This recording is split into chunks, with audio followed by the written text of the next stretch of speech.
Je l'ai écrit en me disant que voilà, je me sépare de ma bague et puis c'est tout.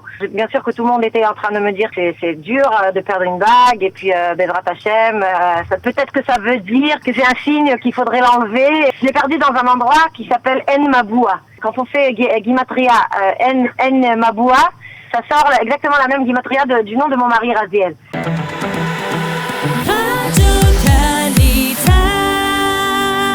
Nous sommes en ligne avec Yael Shevar. Yael, bonjour, Boker Tov.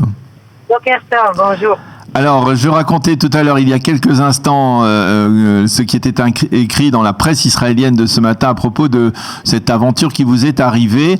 Alors, on va rappeler rapidement, vous étiez jeudi en Tioul, en excursion dans le désert de Yehuda.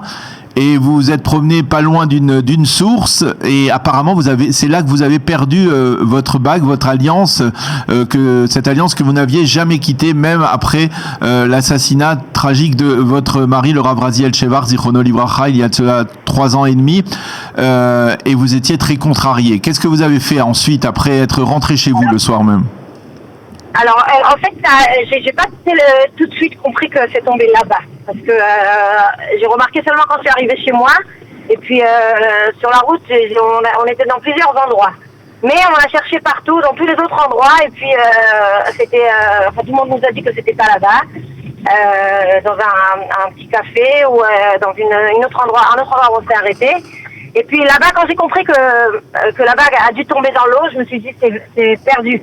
Aucune chance de le retrouver parce que c'est un endroit qui était très profond et puis il n'y a pas trop de chance de retrouver quelque chose là-bas. Et j'ai même pas cherché parce que je me suis dit je préfère ne pas me décevoir de ne pas la retrouver. Et donc j'ai commencé j'ai écrit sur Facebook que j'ai perdu ma bague et que je suis vraiment très triste. Et puis en fait j'ai commencé à me séparer d'elle en me disant que c'est la première fois qu'elle me tombe en fait, c'est vraiment la première fois qu'elle me tombe de la main et puis je l'enlève jamais. La seule fois où j'enlève, c'est à Kippour chaque année et depuis que mon mari a été assassiné, je l'ai pas enlevé du tout.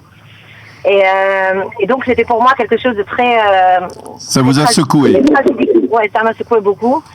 Bien sûr, je l'ai écrit en me disant que voilà, je me sépare de ma bague et puis c'est tout.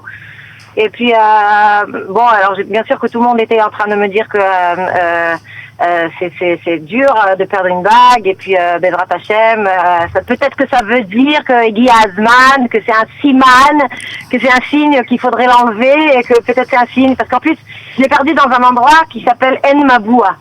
En Maboua, c'est Nahal Prat, en fait, Vadikelt, là-bas vers le désert de Yehuda. Et puis, quand on fait Gimatria En Maboua, ça sort exactement la même Gimatria du nom de mon mari Raziel.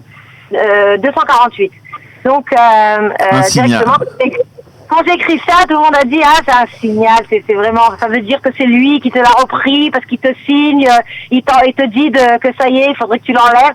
Alors, les gens, ils savent toujours quoi dire quand on leur raconte des histoires. Ouais. Et puis, au début, ça m'a énervé, il faut dire. Mais comme j'étais en train j'étais très secouée, donc moi aussi, j'ai décidé de faire un petit cheshbon nefesh, comme on dit chez nous. Un examen de conscience, oui. Un examen de conscience, voilà, pour voir qu'est-ce que ça me dit à moi. Et pendant tout le Shabbat, j'étais en train de réfléchir. Je pensais pas du tout que quelqu'un allait la retrouver. Pour moi, ça y est, elle était perdue, et puis c'est tout. Surtout que vendredi, il m'a appelé l'administrateur de là-bas, de Rashut Teva Vaganim, et il m'a dit qu'ils l'ont pas retrouvée. Donc je pensais que c'était perdu. Et puis Shabbat matin, ils l'ont retrouvée. Moi, comme je garde Shabbat, je le savais pas. Et puis quand le Shabbat est sorti, j'ai vu tous les téléphones sur mon téléphone. Et puis là, il m'a dit qu'il l'a retrouvé. Et puis c'est vrai que le signe reste pour moi quelque chose que je dois réfléchir pour comprendre qu'est-ce que ça veut me dire. Mais je suis contente de l'avoir retrouvé. Je sais pas, voilà, une copine m'a dit, est-ce que ça veut dire que tu vas la remettre sur le doigt? Je sais pas. C'est une bonne question. C'est une bonne question, mais j'ai pas de réponse. On verra quand je vais la voir, comment je vais ressentir. Mais en tout cas, il y a alors dans la série des symboles ou des signes, je lisais dans le journal que c'est un ouvrier palestinien de la Reshut Haganim qui l'a retrouvé. Ça aussi, c'est pour vous un signe aussi peut-être? Ceux qui me connaissent savent que pour moi, j'ai pas besoin d'un Palestinien qui me retrouve ma bague pour savoir qu'il y a des bons Palestiniens et que il y a des bons gens partout. Dans mon histoire, dans l'histoire de l'assassinat de mon mari aussi, il y a un Palestinien qui était le premier secouriste qui arrivait et qui était resté là-bas pour aider mon mari. Donc, je pense pas que c'est quelque chose de. Enfin, bien sûr que c'est un signe que tout le monde peut se débrouiller l'un avec l'autre. Et aussi, c'est un peu humoriste quand même. De tous les gens possibles, ça aurait dû être un Palestinien, mais ça fait partie de mon histoire tout ça. Donc non, je pense pas que c'est quelque chose de très bizarre. Mais d'une manière ou d'une autre, vous êtes tout de même très satisfaite de l'avoir retrouvée, cette bague. Bah oui, bien sûr, oui. Oui, je suis très émue, surtout, j'ai raconté à des copains qu'en fait, la chose la plus, qui me rend le plus heureuse, c'est que c'est pas moi qui ai été la chercher.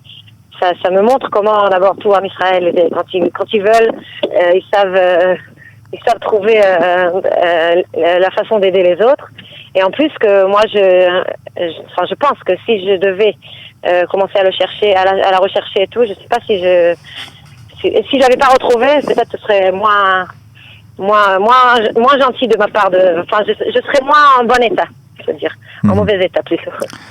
Alors, on profite de l'occasion qu'on se parle pour avoir vous poser une autre question. C'est par rapport à votre ouvrage qui a été devenu un vrai best-seller en Israël, en ivrit, Aleph Almana.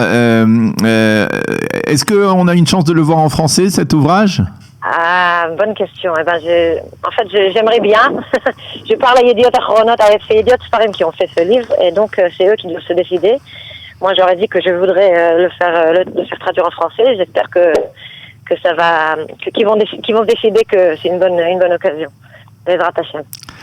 Eh bien, Yael, merci d'avoir été avec nous. On va vous laisser avec votre conscience pour savoir interpréter comment interpréter à la fois cette perte de cette bague et la découverte de cette bague dans des circonstances tout à fait particulières. Merci beaucoup d'avoir accepté de nous raconter votre histoire ce matin, une histoire qui fait la une des journaux israéliens, il faut l'avouer, ce matin. Baruch Hashem. Je suis toujours contente d'amener des bonnes nouvelles. Des bonnes nouvelles, voilà. Effectivement, on vous souhaite beaucoup de joie, que des joies dans votre foyer et à bientôt. À bientôt. Shalom. Au revoir.